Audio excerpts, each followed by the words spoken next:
An early morning fire has gutted a house at the corner of Minor Road and Beach Avenue in East Haven. Nobody was at home because the place was still under construction. News 8's Ken Pierce working that story live in East Haven this noon. And Ken, when you heard that address, it sounded very familiar to you, correct? It sure did, Keith, because I'd been here before about 6 months ago. Now, that greenhouse back there wasn't there 6 months ago. That's why we were here, because the house that was here before got washed away in Superstorm Sandy. We were here on the anniversary of the storm to do a story about how they were rebuilding that house. And now today, it caught fire.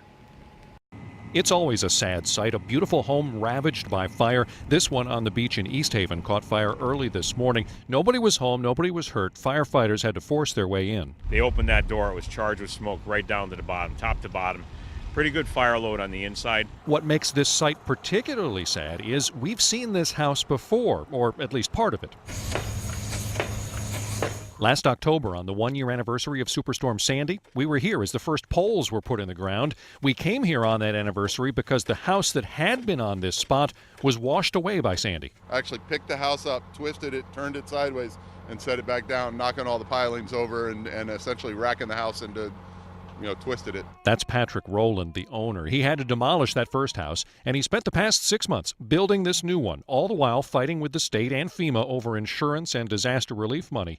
He was looking to move in about a month. He was working on insurance paperwork this morning when he got the call that the house was on fire. He was too upset to talk to the TV crews here today because he thinks most or all of the house will have to be demolished again.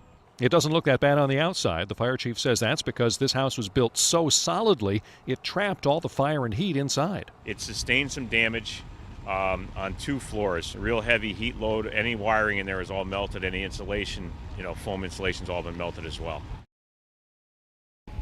The fire chief is still trying to figure out exactly what caused it. The damage on the inside is extensive. Now, Patrick tells me he is still fighting FEMA and the state about that Sandy disaster insurance money.